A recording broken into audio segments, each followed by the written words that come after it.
I think when Marcus came in the game, a lot flipped for you guys. What can you say about sort of the energy boost that he gave you and sort of his importance in the game tonight? Yeah, unbelievable boost from Marcus tonight. I thought we were sluggish to start the first quarter, sluggish to start the third quarter, and he came in with the bench unit. And I mean, you just look up and down the box score, and some things that even show up in the box score is on-ball defense, disrupting their offense, his playmaking, his rebounding. Obviously, he shot the heck out of the ball tonight, but everything within rhythm, and obviously he was on fire. That rim was huge, but tons of credit to him. I mean, a guy that I think I said a couple of days ago, ultimate competitor and ultimate winner, and having a sacrifice coming off the bench right now is, our starting unit feels like kind of gelling and got some groove there. And even with Scotty, I thought did a great job before Ja's return, and then seeing what Marcus was able to do tonight, even in the night before, just coming in with just his mentality on impact and winning. I thought he was phenomenal tonight. We needed that tonight. I mean, from our entire bench, but when he came in that first quarter, especially in that third quarter, when it just the roof blew off with how he was playing individually but collectively moving the ball, even though he may not have gotten the assist, I thought he was phenomenal tonight.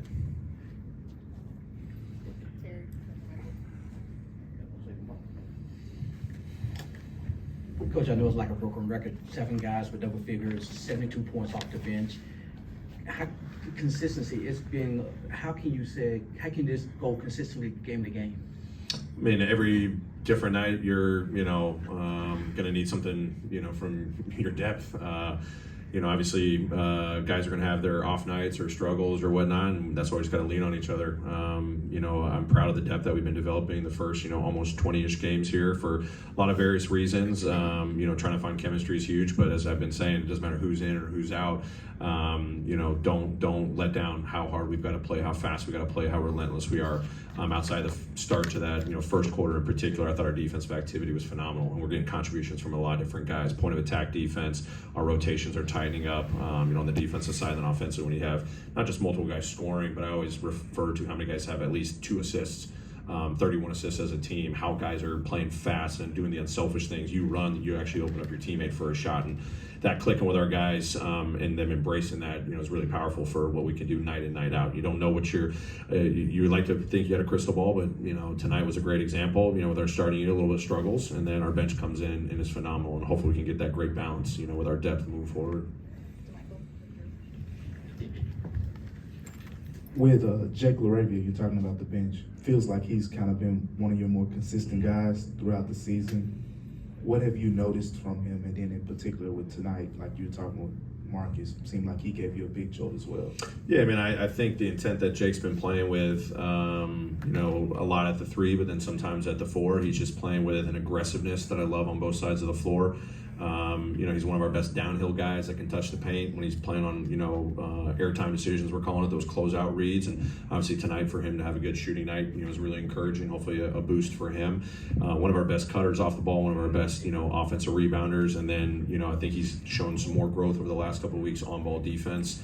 Sometimes it's lead guards, or he's in a DHO situation or a pick and roll situation. I think his on-ball presence is slowly getting better, and then he's been great on the boards, especially when he's been at the 3. So all the things that I think are intangible, to his game are making an impact on our success, because that's how we want to play.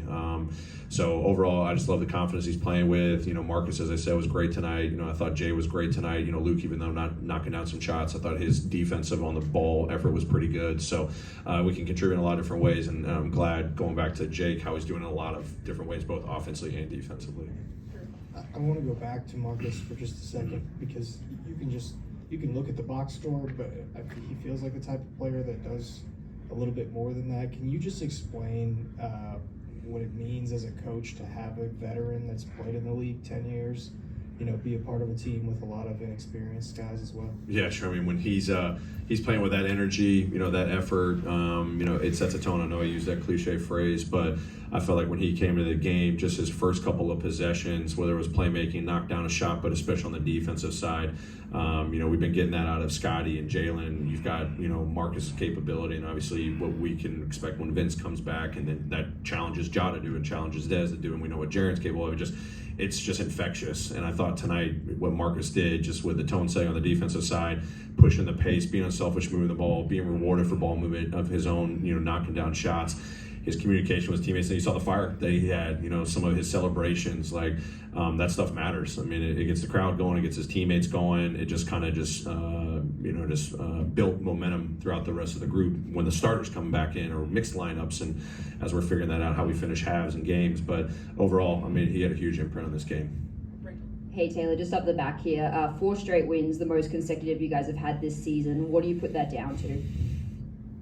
Taking it one game at a time. I mean, I think we're figuring out how we want to play on offense and defense. We're still in learning phase with, our lineups and our depth and how we want to play. It's not always the cleanest offensively or defensively, but trying to put 48 minutes together, that's always a challenge in the NBA. And just proud of the guys just taking that one-day approach. When it's game day, they're locked in. When it's practice day, we work on things. They're translated to the next opportunity from a game standpoint, and the guys are working hard individually. So overall, good last couple of games, and we still got a lot more work to do.